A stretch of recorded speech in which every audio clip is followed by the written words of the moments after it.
It's okay. We're happy to be here One anyway. second. Let me introduce one second. I'm just uh, connecting to YouTube. One second.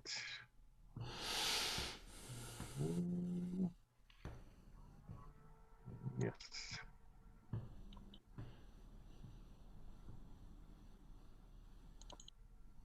Okay. Good morning. It's still morning. I'm Josef Igelson. I'm artistic director of the Kindred Spirits Arts Programs, which has wonderful relationship, long-standing relationship with Delaware Valley School District and especially with its music department. And we are very glad to introduce to you this morning a distinguished group of guitar players called Finger Lakes Guitar Quartet. And from here on, I will give you the word, Joel, to introduce yourselves and to do the show. Good morning, everybody. We are the Finger Lakes Guitar Quartet, and we're all based in the Capital District of New York State, but we're happy to be here with you this morning in Pennsylvania. Um, my name is Joel, and I can also see on the screen Sten. Sten, how are you? And there's Paul. Paul, how you doing? And there's Brett. Hi, Brett. And like I said, we're very happy to be here, and we've all been playing guitar for a very long time. And but we play classical guitars together in this group, and we're going to start off with a piece that I wrote for the group called, strangely enough, Guitar Quartet. I did this as an experiment to see if I could use the computer program called Finale, which is a writing program, and I think we'll just get started and let the music speak for itself.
Well, good. Thank you, everybody.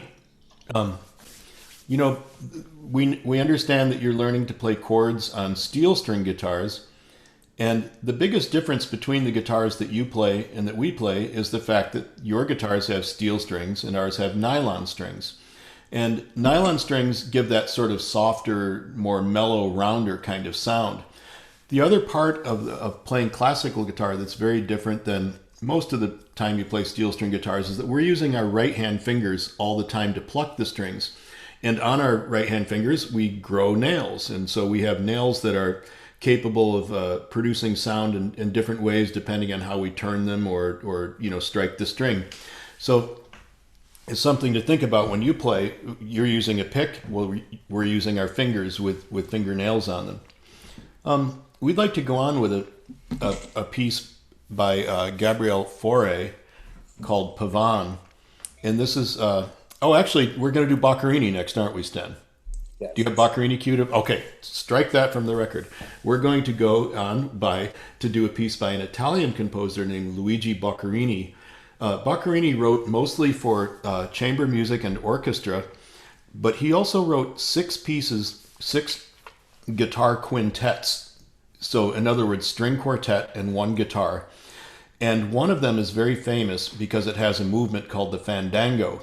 And we're going to play that movement. Now, this starts off with a very slow introduction and then suddenly becomes a fandango, which is a lively dance. And you'll hear a lot of sort of guitar fireworks going around the room, the various people doing various guitar techniques.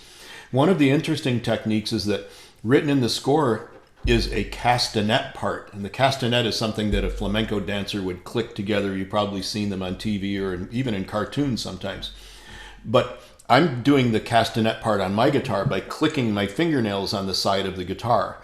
So maybe you can keep your ears open for that. So this is Boccherini's Fandango, Introduction and Fandango.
Hey, does anybody have a question for us so far?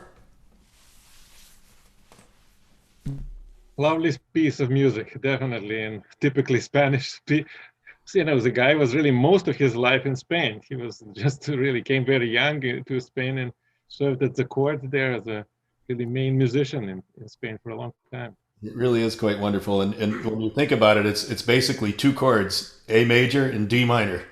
Yeah, It's a folk pretty music. interesting piece. Yeah.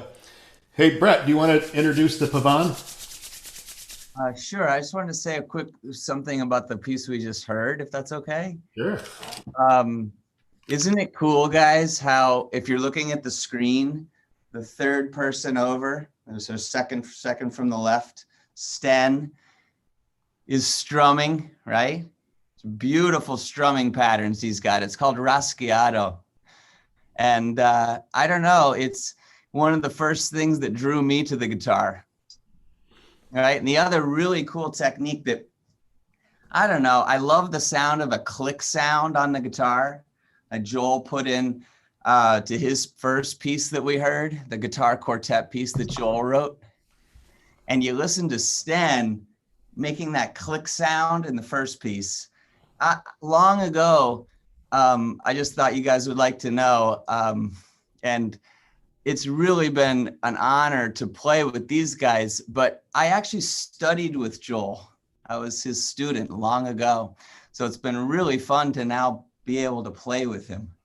But I remember what drew me to the guitar was those click sounds. Like a slap bass. I mean, don't we all love the sound of the click on the guitar?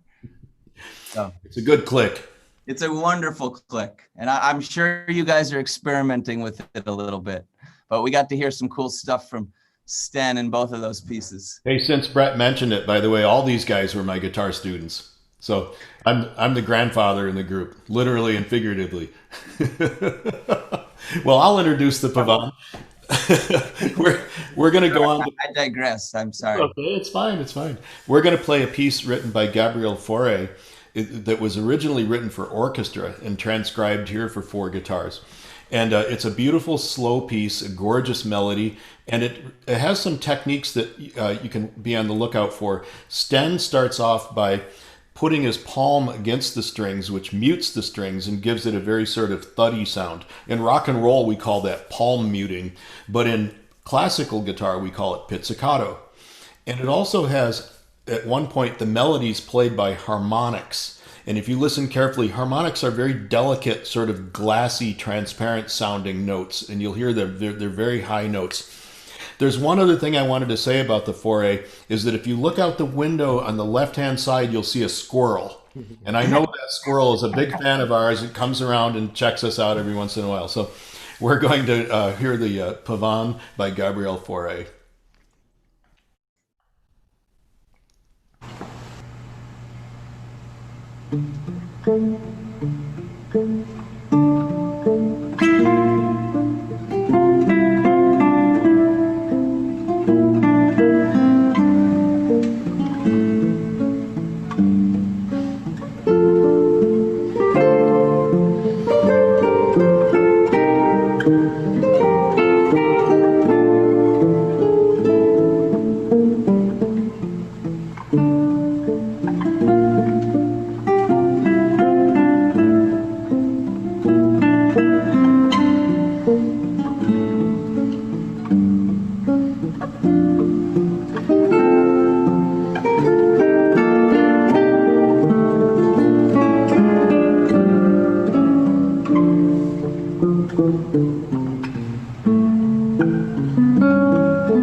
Very nice. That makes me want to take a nap, actually. Great sounding piece also. Wonderful recording. Thank We you. want to take a little time for Paul to do his demonstration of harmonics this time. Well, no, I was hoping we'd go on to the Brouwer. Okay, And so all right. maybe, Paul, do you have a mute with you? Oh, yeah, I So- probably do. We can't go on to the Brouwer because that's in a different video. We cut it out of this video. Oh, okay. All right. We're not going to go on to the Brouwer, Paul. Unfortunately, So the mute is moot. All unfortunately, right. I don't have the other video. Okay. So, shall we go to the first Spanish dance then? Yes. Kelly, I'm going to ask you the same question I ask you in every single program. What time do we end this one? If we can end this one like between quarter after and 20 after, that would be Okay. great. All right. Well, why don't we then you don't have Machado in this one either then, huh? You do have Machado. Okay. Do you want to do the third movement of Machado, you guys? Okay. Are we up for it? Sure, I can Okay. handle it. Let's do that since it's already recorded. Celso Machado is a Brazilian composer who's written some really wonderful pieces for guitar quartet as well as some solo guitar pieces as well. He really represents the best of both worlds for us because he's a wonderful classical musician, but also a jazz musician. And Brazilian jazz is a very particular kind of it's hard for me to describe. If anybody else wants to help, Paul, do you want to help?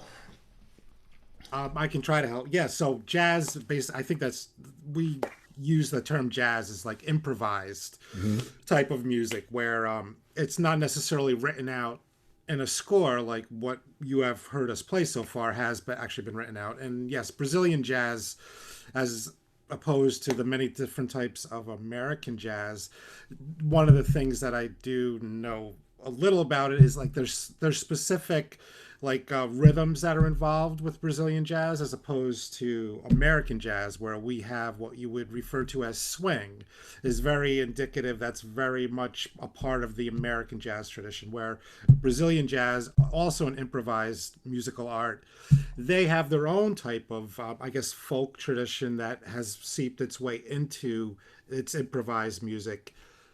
such as much these very singular, specific, like Brazilian rhythms, which you will hear in this piece. I mean, one of the very common ones I think is this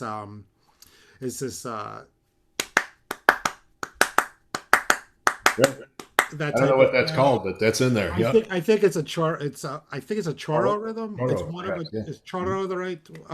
think So at any rate, that's something like if we grew up in Brazil, we would have been hearing that since we were like little kids. Yep. All right. Where in America we have our folk tradition, we have our bluegrass tradition, we have our jazz tradition. So the same idea as what we grew up with, except with some differences that are based on the culture in Brazil, all of which is actually present in this 3-movement piece. I think we're going to play one part of it. We're going to play the third movement, which is called the Dance of the Toucans.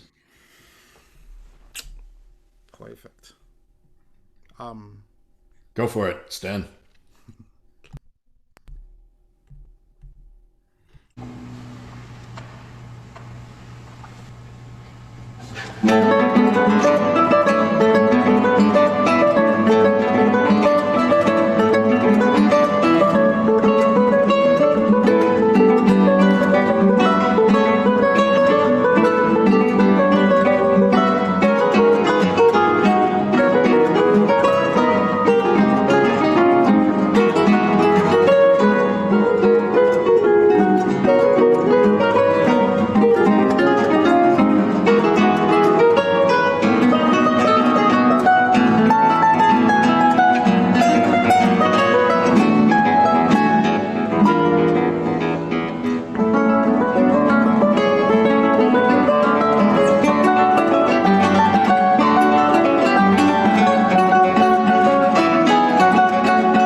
Yeah. Great playing.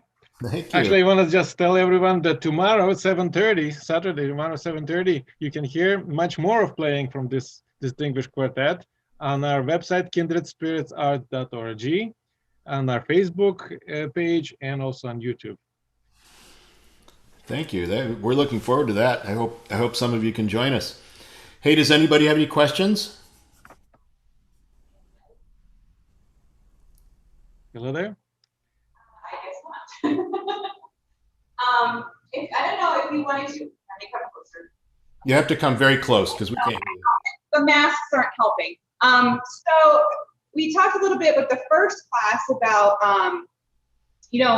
hand placement on the fretboard with, using fingertips to make sure that we're pressing strings on hard enough. I was wondering if you could kind of explain that again to these guys, because we're kind of having the same problem with chords sounding full enough and nothing sounding funky, that whole thing. Sure. Sten, do you want to start?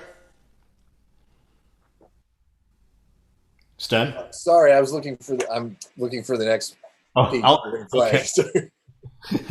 Well, I'll tell you what. I'll start, and to me, the most important thing is your left hand position, keeping your fingers curved and pointed towards the strings where they're going to go, playing on the fingertips themselves, and staying close to the frets. Now that's just going to be a jumping off point for everybody else to take over but those are very basic technical things that you often see when somebody plays a chord. Maybe they're not on the fingertip and their fingers leaning over a little bit and hitting another string, or maybe they're not close enough to the fret, and so that creates a buzz. So somebody else can take over from there.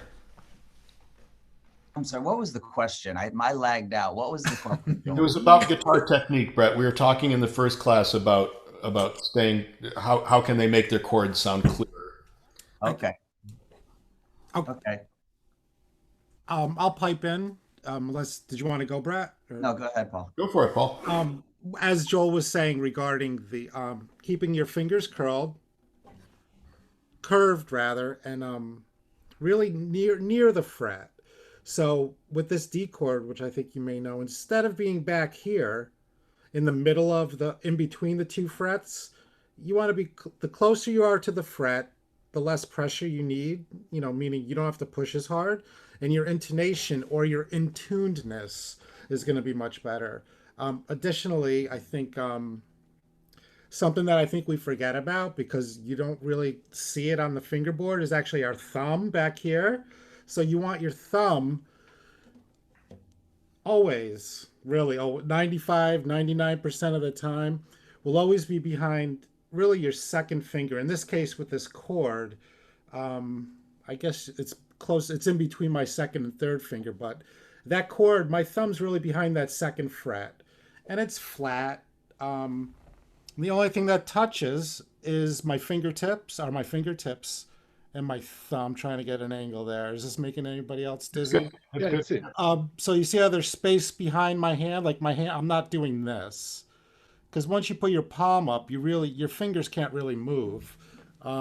So the other thing that Paul's demonstrating really well is that many times guitar players will bring their thumb up around the neck like this.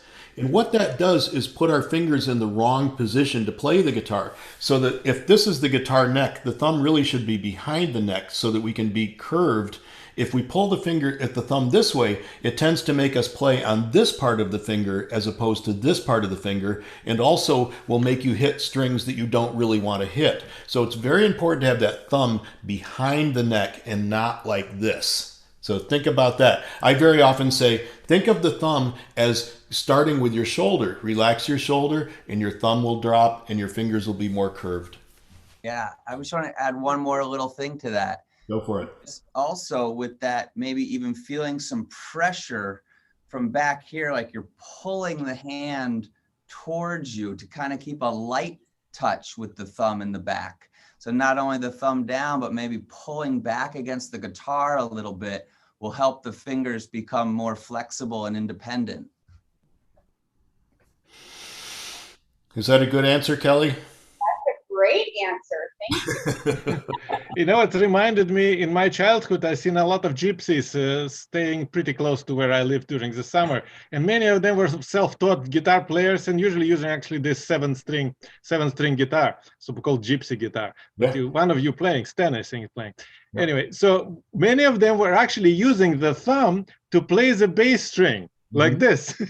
And the same happens with violin players who literally just grab violin and start playing without any instructions. Well, you know, it's an interesting thing, and I very often say this when I'm teaching, is that I admit that I'm a hypocrite because my heroes all play like that. You know, the people that I grew up listening to and loving, they don't play with their hands like this. I mean, the rock and rollers and the folk musicians.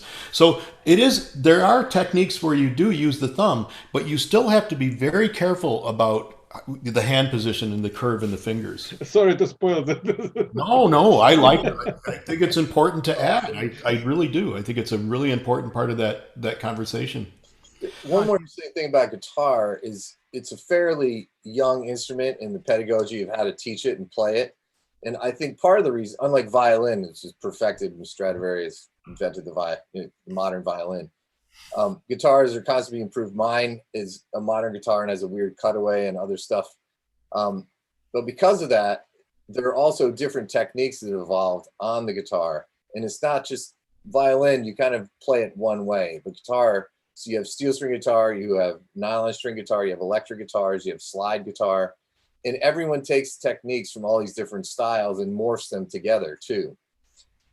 So we all start with a good foundation in classical guitar, but we blend sort of these other techniques that we grew up with into our guitar playing. And I think all guitarists do that. I think that's a good point. Well, Kelly, do we have a time for one more piece, or are there more questions?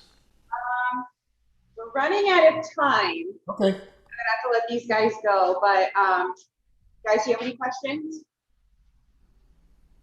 They look happy under their masks, I promise. No, but we're good here. Thank you so much. This has been great. Thank you for having us. Thank you, Kelly. Thank you, musicians. It was a pleasure to host this event. Thanks so much. Yeah. So long, everybody. All the best, everyone. Thank you. See you tomorrow, 7:30 on our website, kindredspiritsarts.org. Good. Till tomorrow, then. Okay. See you later. Bye-bye.